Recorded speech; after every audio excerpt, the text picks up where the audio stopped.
Hey, everybody, this is Tom Siga from Duluth Pack, and this is the leader of the pack. Our guest today is one of our own. It is our marketing manager at Duluth Pack, Andrea Johnson.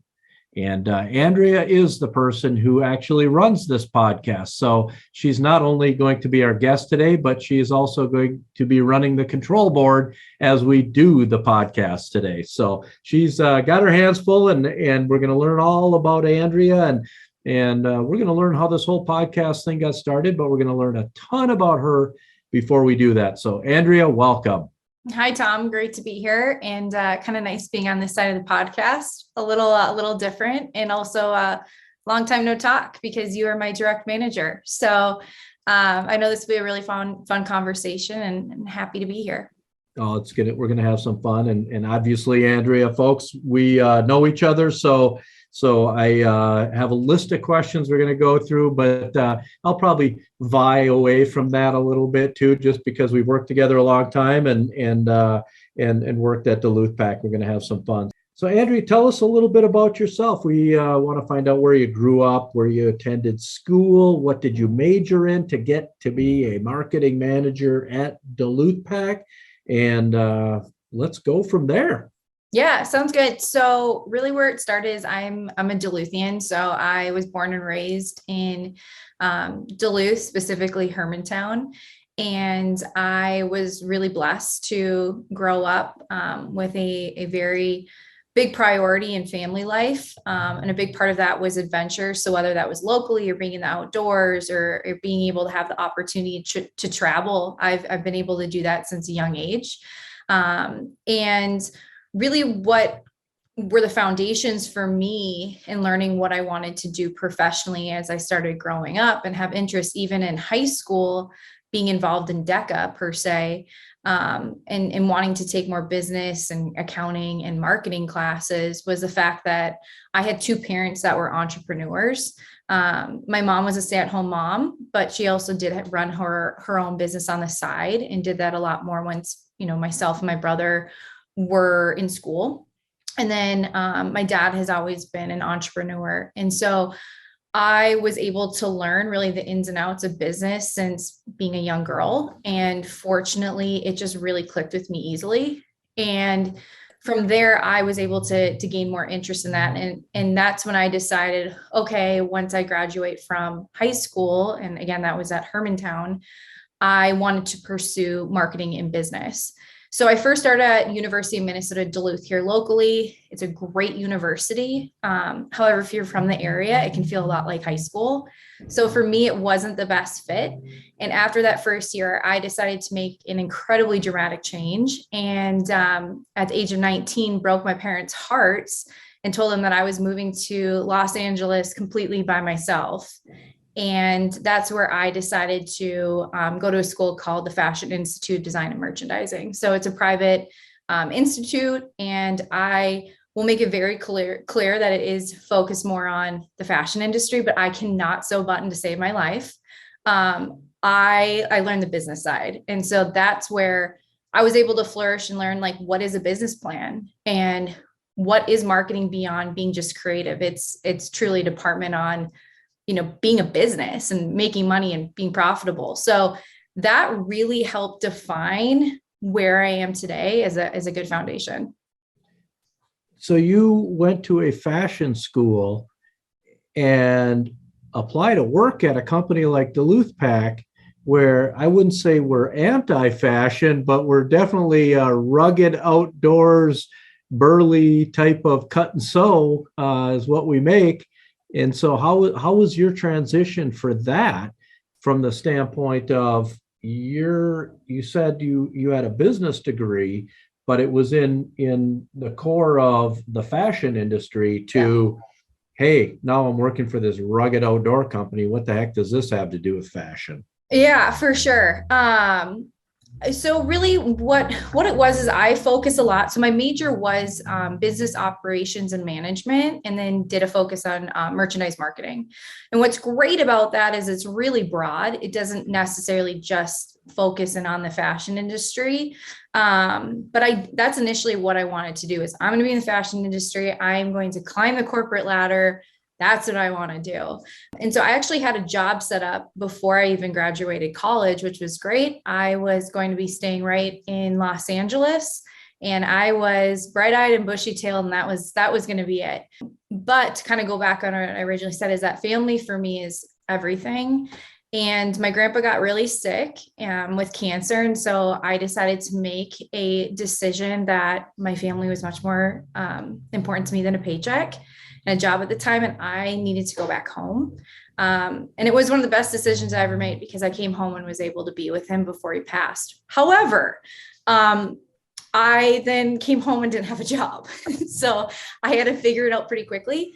I initially still had interest in doing the fashion industry, and full transparency, didn't like it at all. So for someone who's really decisive, again, that was kind of a hurdle that happened to me at a young age professionally. I was like, wow, I thought this is going to be my life, and now all these changes happen in 6 months. This isn't good. I'm not happy. But what was great and how I got involved in Duluth Pack, to answer your question, was I grew up with Duluth Pack. I've had my backpack literally since middle school. I grew up in the outdoors. And I just looked at it as a great opportunity when I saw that there was a procurement position available as a soft goods buyer. And so me having the studies and learning about merchandise marketing and just business operations, I said, hey, this is a great opening for me to be able to do this. What I loved about it is at the time, my office was at the Duluth Pack retail store. So it allowed me to literally get out of my office behind my desk, go on the retail store, connect with our customers of, hey, what do you like? What do you expect from us? What don't you like? What can we do better? And having those really open conversations. But with that, I knew that my life goal professionally was not to stay in the procurement department forever. I really wanted to hone in on my degree. And so, Tom, you know this very well, because for well over a year after I was in that position, I had to sit down with you and Mark, our CFO, for an entire year, creating a business plan, truthfully, of why there should be a social media analyst and public relations and focus more on marketing efforts for the brand and the company. And I can say it was a lot of pitching to you guys to explain that I was not just going to be playing on Facebook and that you really were going to make profits off of this. But once you guys did approve, and I'm so grateful for that, we haven't obviously looked back, and we've been able to grow this department tenfold, which has been great. You know, it's interesting, folks, because I remember those days, and it's quite a few years ago when Andrea came to me first and said, you know, we need to have a company Facebook. We need to have a company, I don't even know if Twitter was there at the time, but social media. And I was like, are you kidding me, Andrea? You want us to pay you to go and play on Facebook all day? And she said, exactly. You're now getting it. That's what we need to do. And, you know, we as people who had been around a lot longer, we're not savvy in the social media roles and ranks personally and or professionally. It was a great choice that we made, but boy, I can tell you, you did have quite the pitch on your hands to convince us to create a position within a small company to make that happen. And we haven't looked, like you said, your words were, we haven't looked back, since that time, and obviously grown quite a bit from a social presence, but also a brand. Let's talk about as that position expanded and what you did for the tenure after that. So you transitioned from procurement and working a lot with our retail and our web to now being in the marketing department and working on social media. So how did you start that? How did you grow that? And then add additional different social mediums to it? And how do you go about convincing somebody, an old curmudgeon like me, that there is value in this and there is dollar values, a return on investment? Yeah, for sure. I mean, to give people an idea of when this was 2013. So literally 9 years ago. And you can look at just how much social media and just even new platforms and softwares and all these have expanded since then. So really social media was kind of still in its infancy. I mean, Instagram was so new at that time. Like TikTok was not even a thing. I don't even know if Snapchat was even around at that time. So there was really not the knowledge of understanding social media of what there is today, especially for a for-profit business or even a nonprofit business, just the importance of it. But really what I learned at that time, and I will think this, like I naturally have a very strong work ethic. I'm the type of person of like, you're not going to tell me no. And if you do that, I'm going to prove you wrong. And so I just knew there was a couple aspects for Duluth PAC that from social and a public relations side that we had to focus on. One on the public relations side was community. And for us at Duluth PAC being a heritage iconic company here locally, I knew that that message could be so much more powerful on a worldwide aspect. But how do you connect people who live in Switzerland or Japan or the UK to fall in love with, this iconic US company that's based in little Duluth, Minnesota? And what we did was, again, was connecting with the customers of what do you love about Duluth PAC? What do you like about our core values and our story? And like, why do you invest in us? And a lot of times we heard, Tom, and I know you hear this often still, is, well, my grandpa had it, or I grew up with it, and then I wanted to buy it, and then I wanted to pass it down, which is great. But how do we grow that even bigger? And so it was being able to first and foremost use something called user generated content. And that is people submitting photos and stories that they have with the company and our products and being able to remarket that. And a big thing I like to say though, is like, what a compliment to the customer, because I can tell you, if I was posting a photo to a brand that I love and they're using my content, that's such a compliment, because they're saying you're our ideal customer. Like you're doing exactly what we're trying to market out there. So that really took off and was a really great thing. At the time, hashtags were also really important. But what hashtags are is an aspect of search engine optimization. And so with search engine optimization, we're trying to figure out what are the core words that people are connecting with or relate to when it comes to our company. So those are the types of languages we use within our blog posts or our social posts, on our ads, and we would hear feedback. And that's how we were able to grow very conservatively at first. And then we were able to expand that beyond local, beyond obviously national, and hit that worldwide. But in addition to that, we needed to pitch that to media outlets and to venues and to potential partners. And once you're able to do that and people are honing in on that, you hopefully can have that partners, followers, customer base, love your story, love your product, and then become your customer. So it was a lot of test trial in the beginning. It definitely was a slow moving process, because you really have to figure out first what's working, why, also what's not working, why, let's not do that again, but what did we learn? And then implement new strategies. So I know it's a kind of a loaded answer, but it was very much a team effort. And I will say it was a huge part of me sitting down with you basically on a daily basis and saying, okay, Tom, this is what we tried. This worked. This is maybe what we even lost in some dollars, but this is what we're going to do as a solution moving forward. And that's really been our tactic, at least since I've been part of the marketing department for the last, 8.5 years. As a business leader, I know that I ask a lot of why questions. And when it comes to something new, specifically something maybe technologically like social media at the time, I asked a lot of why questions because I'm return on investment driven. As a business owner, that's what you're looking at with everything. For our listeners, can you tell us some of the challenges you went through from how to really justify the position, justify the investment, not only in the people, the labor that goes into the social media, but also the platforms and what we need to do from that standpoint to convince somebody like me, who's very return on investment driven, that here's where our investment does come from spending time and spending resource and spending capital on social media. And I think for any students that are out there that want to do this for a living, this could be really helpful for them, because I know that I ended up being a student of and having to learn from you a tremendous amount. Yeah, I think it's a great question. One thing I would say is that you have to first and foremost, when you're working in marketing and really any department for a business, though, it's not about you. I never made it about Andrea. I can tell you, if I made it about Andrea, there'd be a lot more pink and gold glitter happening in our marketing department.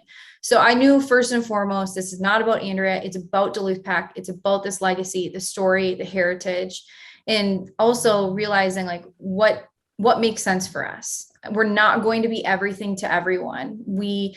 We're not going to go after, as you say, Tom, like a dog's a dog. Like, I'm not going to go after wasting money and trying to change something that's not going to. Let's go after things that are working. And it could be a small little win, but that's good. And you're learning something. So to really be able to convince, it was, okay, let's crawl before we walk before we run. Maybe it's offering, a social ad where there's a discount to see, 10% off, and let's target specifically only people in this area or only people that have this type of interest. And again, start small and grow from there.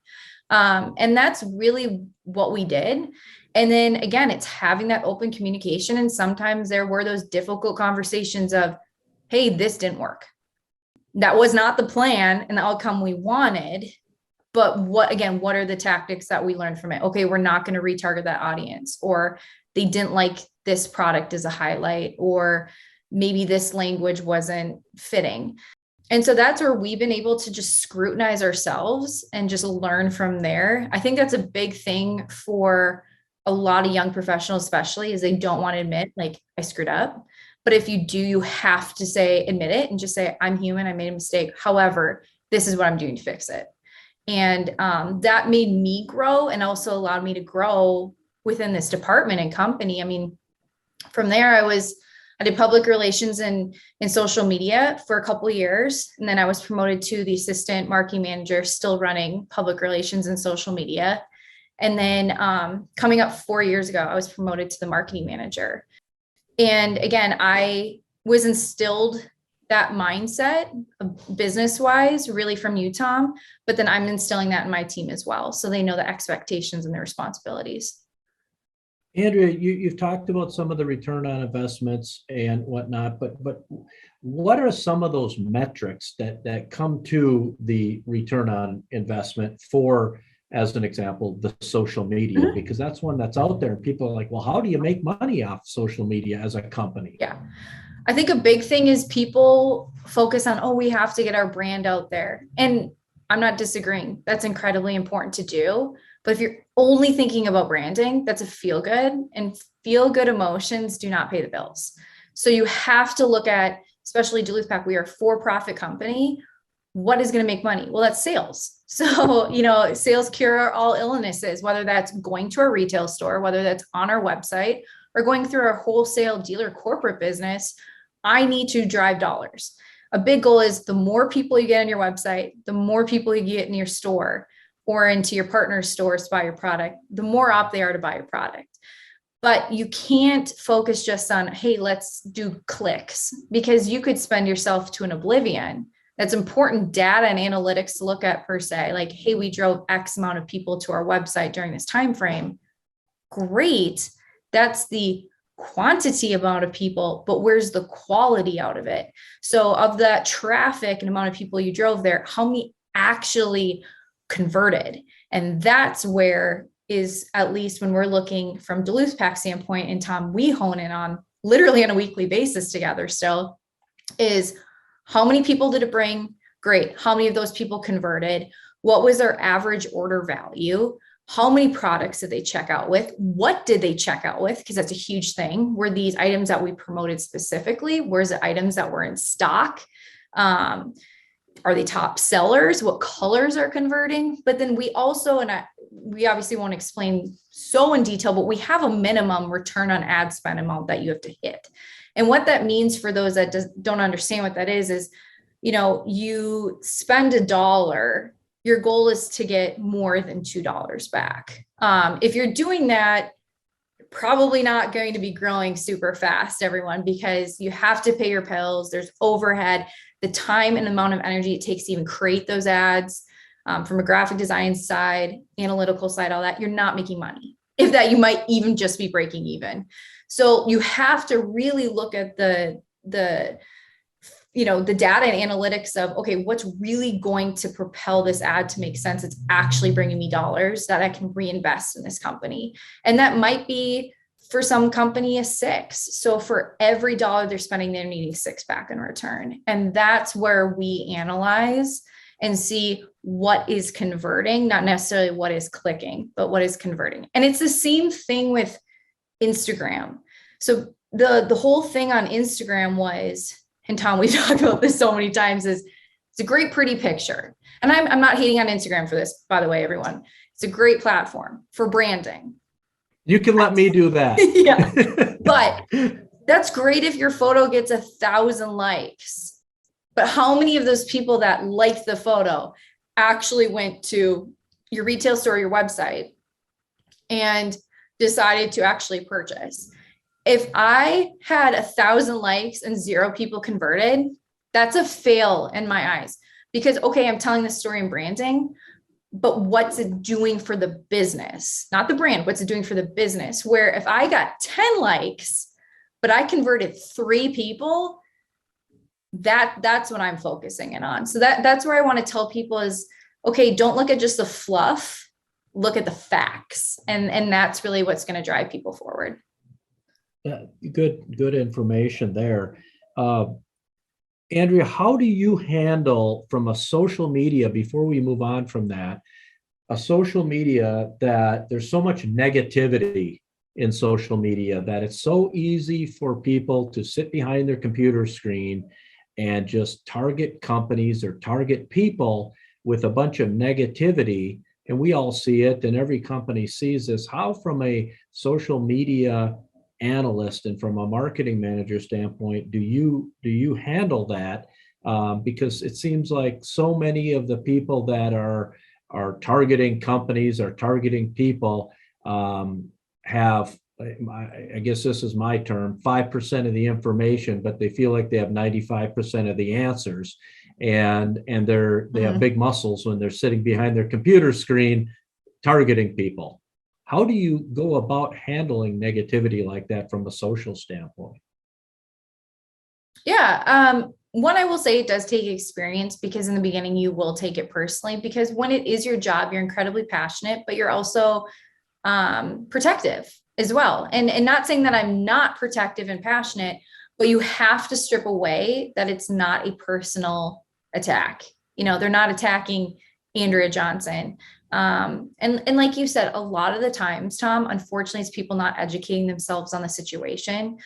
And, for example, like Duluth Pack can get confused as another brand, and they're like, well, why aren't you doing this or making this product? It's like, we've never made that, you're thinking of someone else. And that's where I look at it, is like, okay, it's how I flip it from a negative to a positive is, this is my way to educate and teach the public of who we are as a brand, and what we can do to help. So it's bringing that customer service aspect. Also, there are ways too where you just need to step away from your computer for a little bit. And we've had to do that before, and that's okay. Sometimes, if something's incredibly disrespectful, though, we do not tolerate that. And we will handle it accordingly and professionally. But what I would say to people is, first and foremost, when you're going into social media, is you will be attacked. No good deed goes unpunished. You offer free shipping, they wanted 25% off. You offer 25% off, they wanted 30% off. Don't take it personally. It's going to happen. And it just learn to have a thick skin and move on from it. So Andrea, several years ago, you had worked your way through the ranks, as you had mentioned there, and you become marketing manager for all of Duluth Pack a few years ago. Can you share with us what are your responsibilities and your duties within your job? I think a big thing that's unique, especially nowadays too, Tom, is that Duluth Pack does everything in-house. Not just from a department side of marketing, but truly all of our departments are here in-house, which is really neat. But from marketing perspective, we don't outsource. So we are managing all of our graphics internally, all of our data and analytics, all of our social media, all of our public relations, photography, videography, copywriting, SEO research, trademarking. A lot of legal stuff happens here in marketing as well. So that is everything that I manage here. I can certainly tell you I'm not bored, and every day is a different day. I've certainly never had the same day twice.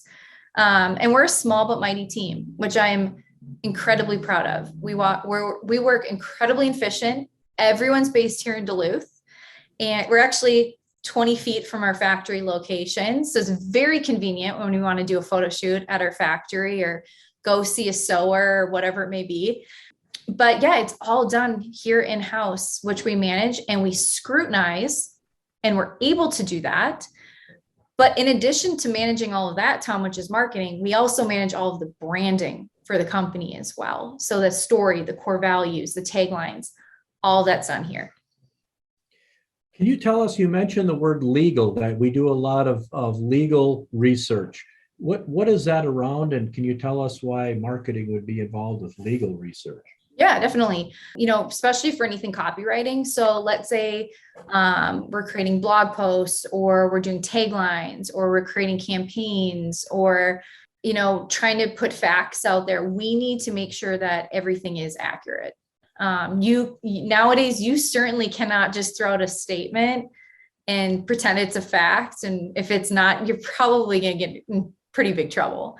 But in addition to that, it's also working on the public relations side of, we do a lot of awesome placements in TV shows and movies. And there are a lot of NDAs that I sign and a lot of legal agreements.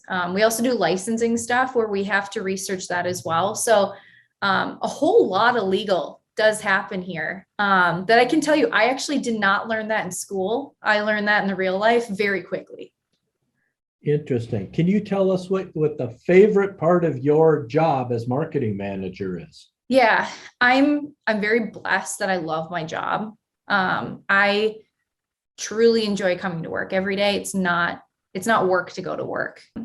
But I would say some of my favorite aspects are, as a manager, watching the young professionals that I hire on my team grow and being able to give them a high five when they hit these huge accomplishments and goals. And the fact that I was just able to help lead them in that direction is really, really just such a great feeling. But selfishly, I also say there's been some really cool things I've been able to be a part of, like the fact that I've gone to CNBC headquarters.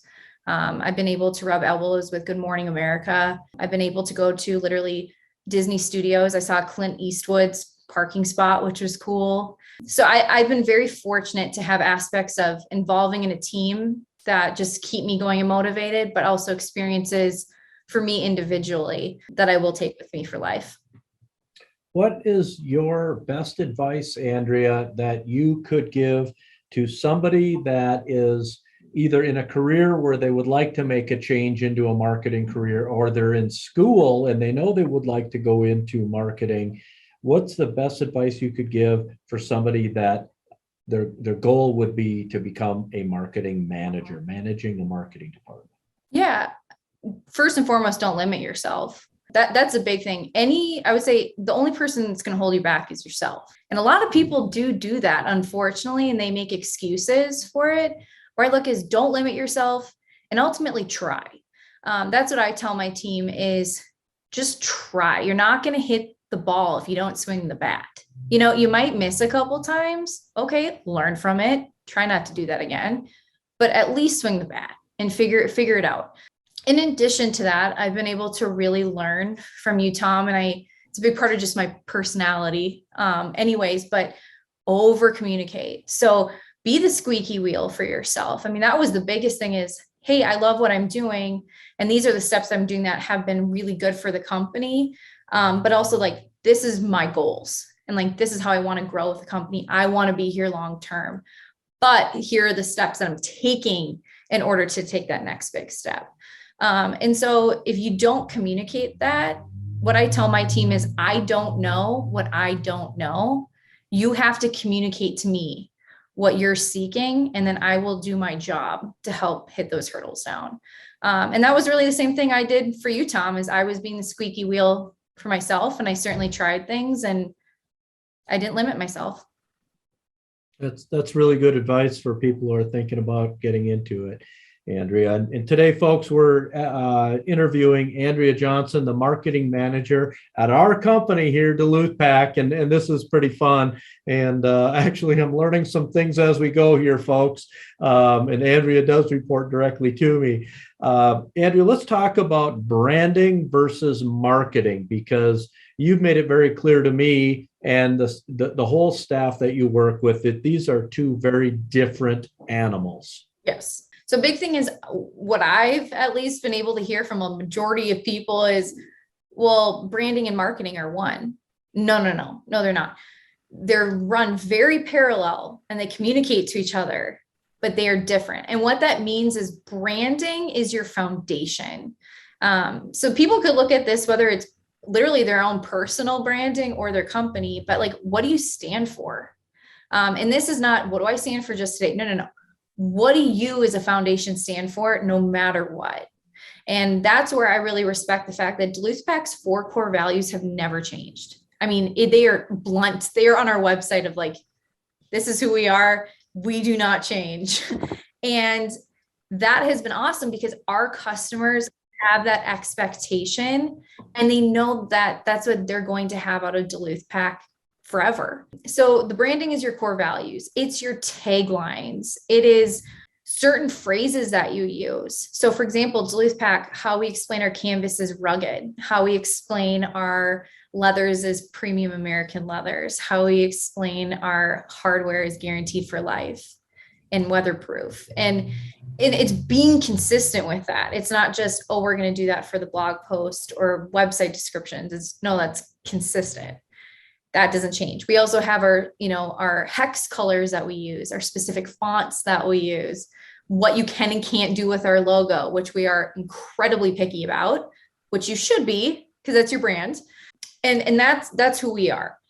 Also note that if you partner with companies or just any other brand out there, it could be really, really good for your brand, but it could quickly be diminishing to it. So you have to be so protective of that always.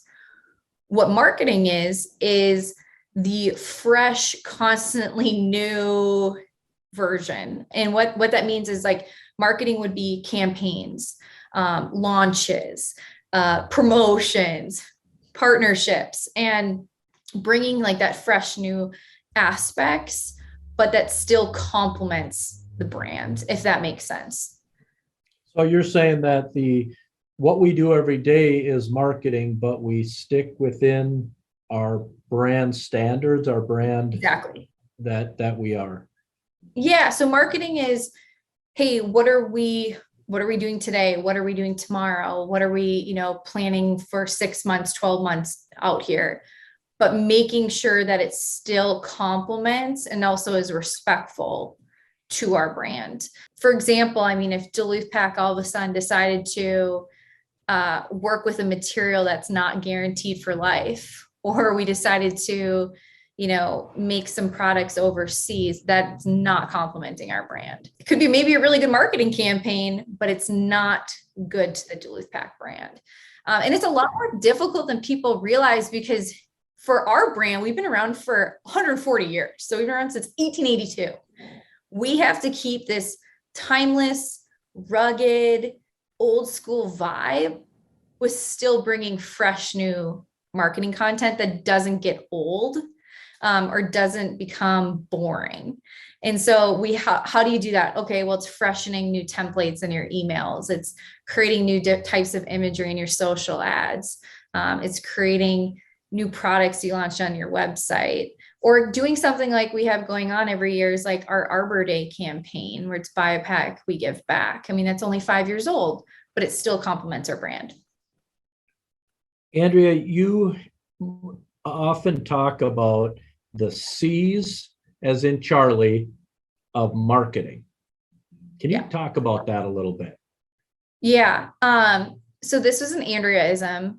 I will toot my own horn. I kind of made this up. But I was trying to think of how do I explain, really on a surface level to my team, the bite-sized pieces of getting our really loyal customer base. And so what I say is the 4 C's, like you said, of Charlie, are number one is court. And what that means is it's kind of like old school dating, right? Like you see the flashy bits like, oh, what does this have to offer me? I don't really know about this company. I might have just landed on your website, but like, what is it? And how you could do that is you have a really nice looking website landing page. It's intriguing. Maybe you have some good imagery, call to action. So what also can help that, for example, on a digital aspect is maybe it's a pop-up and that's, hey, if you give us your email, we're going to give you 10% off. And so that's a way that can be really intriguing for people to first learn about your company. Second off is to convert them. So it's great. You told a story, you got your branding out there. How do you get to convert them? So for example, is if they did give you their email, you now need to follow up with that 10% discount, your top sellers, tell about your story. What are the feature, benefit, and value of your service or your product, and hone in on that. Once you get them to buy, fantastic. You got them as a customer. However, you can't now sit back and say, yay, I did my job. That's when the real work really starts. And what we learn, and it's true, is that it's a heck of a lot more expensive to convert a new customer than it is an already existing customer. So you will spend a lot of resources and time and energy on it. And typically how you do that too is through like 3 prongs of marketing. What that means is maybe someone hears you on a radio ad, they see you on a TV streaming ad, and then they get a social ad. So that's 3 different ways that they were retargeted by you as well. And maybe that's then how they also decide to convert. So it's very expensive to do, but it's obviously worth it. The third point is to capitalize. So this is getting them to come back. And this could be, hey, you purchased from our site. In your shipment, we're going to put these like bounce back coupons. So hopefully you're going to come back. Or it could be that they're part of the email list, or getting them to subscribe to your social media and having that customer experience aspect. So being able to get them to continue to come back. Fortunately, Duluth Pack has an incredibly loyal customer base. We joke that they literally bleed all of Drab Canvas. So we're lucky, but that takes time and work and energy to get that. And then the 4th point is community. And this is a huge thing for us at Duluth Pack, is that yes, locally, we actually have store events that we do. We have our annual beer and gear event, which is wildly successful. And we do partnerships with local friends like Hoops Brewing, for example. The community can also be customer experience. So you offer them to connect with you on social media. Besides the pretty photos and getting them to buy a product, are you bringing them actually a customer experience? Like what we say is we want to be your friend through a screen. So a lot of times we'll ask them questions like, hey, happy Moose Monday. If you had a moose, what would you name it? And it's just hearing people connect that like we're people too. Like there's people behind the products, there are people behind the packs, and you're also a person beyond just being a customer to us. And that really goes far. And then that just circles back and they go back to point 2 and they're wanting to reconvert again. Andrea, how do you set up your team for success? What steps go into that? The first and foremost, and I learned this from you, Tom, especially, was like, I would not ask of my team that I would not do myself. Nobody is above any job. That's a big thing. Also, it's just, I say like, I will I'll always ask them every single day, is there anything that you need from me? What can I do to help? Sometimes it's, hey, I don't need you right now. And sometimes it's, hey, I have a list of things that I need your help on. And that has been great because one, it brings trust, it brings that open communication, and then it also brings the teamwork. And a big thing for Duluth Pack is that we're a no drama company, and that if someone's struggling, we will literally grab their wrists and drag them through the finish line, which is great. And when I'm able to communicate that with team and actually show them that, hey, I'm willing to get in the mud with you and let's do this, it's worked out really well. But in addition to that, I tell my team, I will push you because I know I can push you to those limits. I believe in you, even though you might not believe that you can get it to that next level right now, and you might be really uncomfortable. That's good, because if you're too comfortable, you're not growing. And that's the biggest thing. And again, I tell them, try. I rarely say no. If I do, it's probably because we've tried something and it didn't work and we learned from that. But a lot of times I say, okay, try it, put together a plan, show me what the plan is going to be and how you're going to execute it. And then let's work through it together. Great advice. Let's pivot a little bit, because on top of all that, we have this part of the job called public relations and product placement. What all goes into, let's first talk about public relations, and then we can talk about the product placement part of it. Yeah. So public relations is really kind of a loaded thing, but public relations can be digital features. So you could be like in a gift guide. You could be written up in the newspaper, whether that's local or national or worldwide. You could be, placed on a segment. So Duluth Pack's been on, like I said, Good Morning America. And Tom, you've been on interviews for CNBC telling our story. We've been on the Today Show, and that's really cool. And that's a part of public relations. And then there's also like partnerships that we do. So I've been with the company 9 years, been working on this for 8 years, is that we work with venues specifically in the Minnesota area. For example, we have relations with the Target Center, Xcel Energy Center, US Bank Stadium, and then also now, as of coming up here, the deck and the Amsoil, is that for entertainers that are coming to those venues, whether it's musician or comedian, if they're on brand for our company, again, I said that on brand, because not everyone's going to be on brand for Duluth Pack. If they're on brand for Duluth Pack, what we do is we pitch and say, hey, they typically, like, no offense to these teams that gift an entertainer like a basketball or hockey jersey. The entertainer wears it for one song during the concert. People get excited and then they take it off, and I guarantee they never wear it again. Let's actually give them a gift that they're going to use. And then on top of it, Duluth Pack's guaranteed for life. They're going to use it forever. Then they're going to remember where they got it.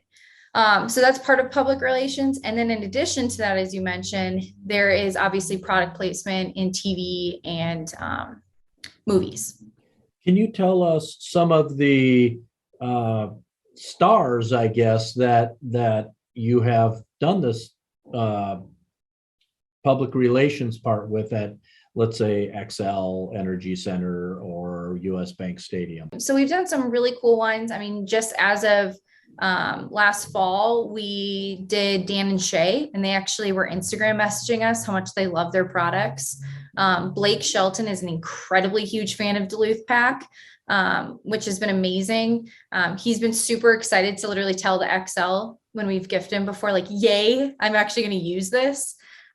Luke Combs was gifted in 2019 at the Xcel Energy Center. And actually, as of January 2022, he was going on a hunting trip and requested Duluth Pack products. So we were able to work with him on that. But we've also worked with gifting Selena Gomez. I actually met her. She's lovely.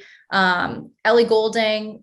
We've done Kelly Clarkson, Stevie Nicks, for example. And then my all-time favorite, Tom, is Ed Sheeran. And that was in July of 2017. Had the honor of being able to actually meet him in person, do about a 2-minute spiel on who Duluth Pack is, why we're gifting him. So we gifted him a leather backpack, some apparel in the backpack, I was able to hug him. That was awesome. He actually came up to me and was like, "Hey, I'm a hugger." And I was like, "Awesome, me too." I was able to communicate with him and his management team. And then from there, as you know, Tom, over the 2-month period after that, he was publicly spotted in interviews or walking through the airport wearing our logo sweatshirt 20 plus times. And it was hilarious because I had all of my PR friends from all these different companies around the nation texting me being like, "Andrea, like wink, wink, how much did you pay Ed to wear the sweatshirt?" And I was like, "I swear I didn't pay anything. Like that's not my budget. Like I can't afford him to be, an ambassador of Duluth Pack." It worked out. Well, from there, and I know you can recall this, Tom, I decided, well, I'm not going to just let this stop. Either Ed doesn't have access to laundry, or he really likes our sweatshirt. And I really, really hope it's the latter. Are you willing to take the risk of me sending more gear out? Fortunately, he told me yes. And so I did my due diligence and I looked at through his tour, the other venues he was going to be visiting. And I ended up connecting with the PNC Arena on the East Coast. And I was like, here's the proof. He was in People magazine. Here he's walking through the airport. Here he was for a Game of Thrones interview wearing a sweatshirt. Can I send some stuff out and you'll put it in his dressing room? And he said, please do. We sent it out and I found out from there within the first 5 minutes, him and his band walked into the fitting room. They were all wearing our gear again. And there was then wave 2 of Ed Sheeran wearing our Cross Battle sweatshirt for many, many months. And the hilarious thing though, Tom, is it was like 8 months ago, there was actually a resurfaced new photo of Ed walking through the airport wearing our sweatshirt. And I was like, is there going to be a wave 3? Because I'm ready. Yeah, so it's fun. And those are just some examples. And I know that you've also had some relationships with people like Guy Fieri from Triple D and on TV, and actually he loves the gear and has done some shout outs, I believe, on another podcast, and then also sent you a bottle of wine for Christmas.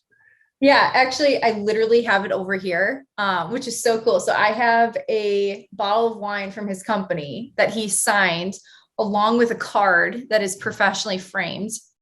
And that was so cool. And how that happened, Tom, with Guy Fieri is, he's just really into the outdoors and he likes quality gear. And so it was just connecting with his management team. And a lot of people ask me, Andrea, how do you connect with this management team? Research. These contacts don't just land, on my plate and I say, oh, okay. It is a lot of pitching. And then it's just establishing those relationships, typically with a management team or an assistant, and then really going from there. But yeah, Guy Fieri did a couple shout outs for us, which was really neat. Can you tell us a little bit, and I know we're running a little short of time here, but can you talk a little bit about also the product placement on some movies and TV shows? And I know that you've been lucky enough to walk the red carpet in Los Angeles. So really some of the cool, I'll start with the TV shows that Duluth Pack has been in, include Last Man Standing, Modern Family, The Neighborhood. Oh gosh, I'm missing so many. Ozark, that was pretty epic. That was a big feature that happened. And then some of the movies that Duluth Pack has been in, of course, is Jumanji, the recent 2 that were created. So it's called Jumanji, Welcome to the Jungle is the first one. And then the second redone one was Jumanji, The Next Level. And those are with Sony, and that was really cool. We're literally the pack on Kevin Hart. He's known as the Backpack Man. What was hilarious about that, Tom, is when I got connected with Sony about that opportunity, and those placements too, as you're aware, are discussed 2 years in advance before those movies come out. So again, a lot of NDAs, legal stuff, getting the products there, then they shoot, then they edit, they might have to reshoot, then they edit, then they do trailers, promote, and then it's out in the public. But how that really worked out was obviously just working with the production team. What do you need? And going from there. It was hilarious when they reached out and they said, we want a canoe pack. And I was like, on Kevin Hart, do you realize how big these are? And they were like, yeah, the bigger, the better. It's gonna be pretty funny. And it really worked out. And from there, I've been able to establish really great contacts with them and work on some other production films. But I also grew through relations on companies like Universal Pictures as well, and Disney, and have been able to grow on aspects. So like we've been in films like 5 Feet Apart. We're literally the backpack actually on the DVD cover of 5 Feet Apart. So yeah, just a couple of things we've been featured on that are pretty neat. And I can say stay tuned because Duluth Pack is in a heck of a lot more films coming out. I just can't say what they are yet. Oh, keep it a secret. Keep everyone on the edge of their seat. Can you talk a little bit, Andrea? We talked a lot about social media, but what paid ads and UGC and customer service and SEO, what in a brief statement, what some of that means? Yeah, I mean, so much of it is just really taking like marketing is that it's not just creative, it's business. So just understanding the fact that like SEO is super important for search engine optimization. So like, what are the trends of people actually shopping? Like, seeking information on, is it canoeing? Is it camping? Is it glamping? And then being able to bring appropriate products or services or information to that customer base. And we're able to take that insight, and maybe it's through our blogs. So our blogs are not necessarily going to be a source where, oh my gosh, we're retiring because we're making so much money off of our blogs, but it's information that then educates people, for example, on how to properly pack a canoe pack. We can give them tidbits of products that they should pack, and hopefully they're going to buy from us. And that's been great. And then we also take that insight and bring that to our YouTube channel as well, as what type of content are they seeking visually that can help make them a decision to hopefully buy from us.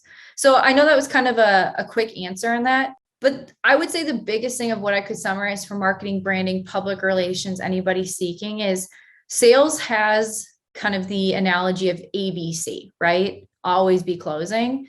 Well, marketing and branding and PR is, we're selling, but we're not selling a physical product. We're selling the brand. We're selling the story, the community, the features, benefits, values.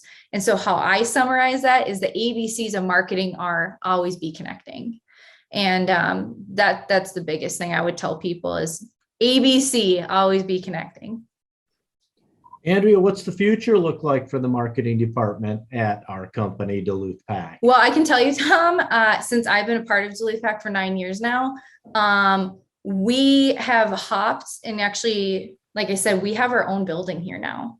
When I started, it was truly like one cubicle set of people, and we've grown. I mean, as a business here and as a department, and that's something that I'm so proud of. So I'm going to just say there's really no limits on it, which is a really broad answer. But what I can tell you is we listen to our customers. We're not just planning what we're going to be, launching or marketing in a month or 6 months. We're planning long-term on 2-3 years out. Yes, we have the luxury, since we're a manufacturer, to do that. But in addition to that, it's communicating with our customer base. And what our customer base for the marketing department, it's not just people that buy our products, but it's the departments that require marketing's help and expertise. So that's being able to provide assets to a retail store, being able to provide assets for outside sales, corporate dealers, being able to provide assets for our website, and really working with them on what their plans are as well and their goals. And I can tell you, Tom, you have high set goals for our departments, but we appreciate that because it pushes us to that next level. So the fact that I'm just a small piece in the puzzle, and the fact that this year we celebrate our 140th year is truly epic. I mean, the fact that we're the oldest canvas leather bag and pack maker is something I'm so proud of. And I just say, like, here's the next 140 years. And what we're doing matters. And it's just really cool.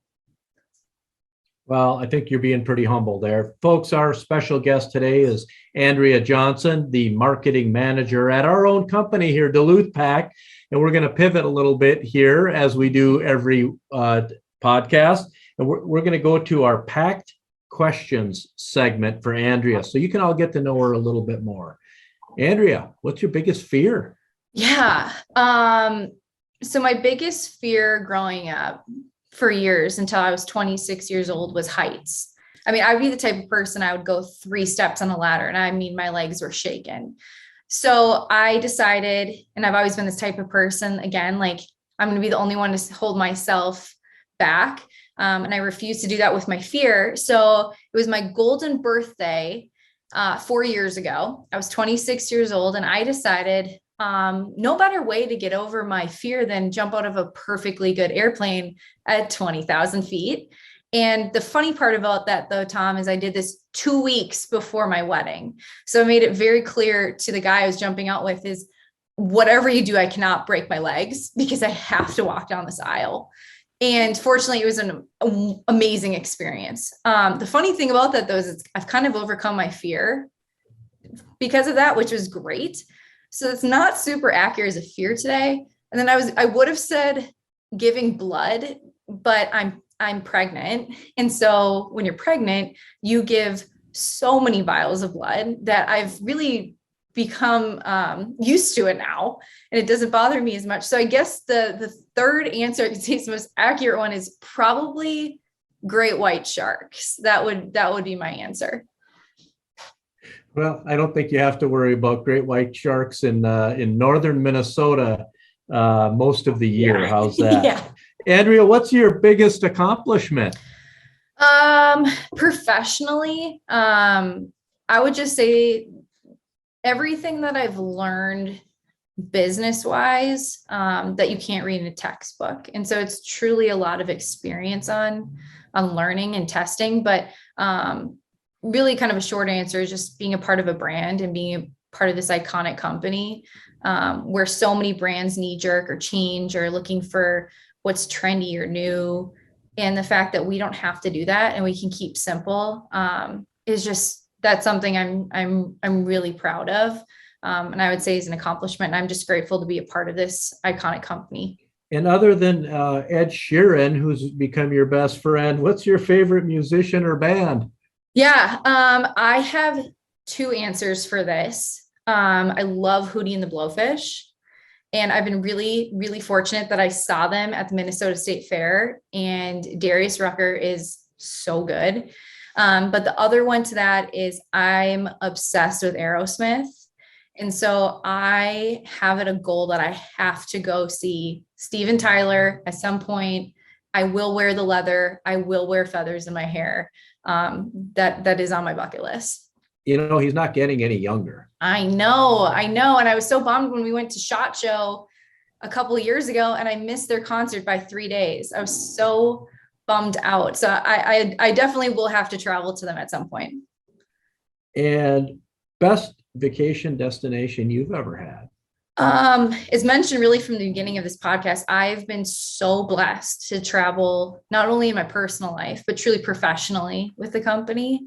But I would say a place that's impacted me the most is when my husband and I went to Greece for our honeymoon. We went to Athens and to see, the Parthenon, and that was, around since before Christ, was amazing. I mean, just from an architecture standpoint and history. But then to go, we went bougie then, Tom. We went to Santorini and then we went to Mykonos, which was pretty epic. And just it was like out of a postcard. It was a dream. So I would highly suggest anyone thinking of going, you have to go to Santorini and Mykonos for sure. And last packed question, what's the best piece of life advice you have ever received, Andrea? Oh, it's such a loaded question because there's been so many influential people in my life. My parents, my grandpa, who I mentioned earlier, who impacted me greatly. So I guess I'm going to have like a kind of a loaded answer here, if you're cool with this. The one that I'm living by constantly, and it has taken me time to get here though, is a statement that is be present where your feet are. And what that means is that, especially in marketing, especially in social and public relations, it's very easy to not be able to cut off work. So I have definitely been working on this, but that when I'm at work, I am present 100% at work. Like I'm here, Andrea Johnson, marketing manager. I'm focused. I'm not bringing, my personal life here. Like I'm being my professional self.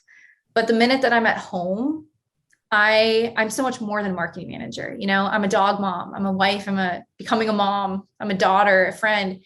And so just learning those boundaries is really, really important, because that will get you to refill and be 100% when you are focused at where you need to be. The other ones would say is don't let anyone tell you can't do something. And again, a lot of people are the ones that actually do that to themselves, but like focus on it. Like I said, if I'm the type of person, if someone says, no, you can't do that, I'm going to prove you wrong. But I'm going to do it with grace and professionalism. But ultimately what that goes back to is that there's not many things in life that you can control, Tom. What you can control is your attitude, and what you can control is your work ethic. And I choose to go to work and be a positive person and, be myself, but also I'm going to work really, really hard. I'm not going to be the smartest person in the room, but I will outwork every single person. And I won't do it arrogantly at all. It's because I want to, and that fulfills me. And as you say, Tom, don't just work hard today or tomorrow, work hard every single day, and you won't regret it. And I want to be known as someone who is committed and not lazy. And that's definitely been some of the statements in my life that have really helped me personally and professionally. Andrea, thank you so much for taking time out of your busy schedule today to spend this and share this with us as part of our team. I think you've been incredibly humble on all the work and accomplishments that you've done for our company. We appreciate you. We appreciate everything your department does. Folks, this has been Andrea Johnson today. Thank you so much, Andrea. Thank you, Tom. I'm sure I will talk to you very soon. We will. And folks, until next time, unplug from the indoors and recharge in the outdoors. In the outdoors. In the outdoors. In the outdoors. In the outdoors.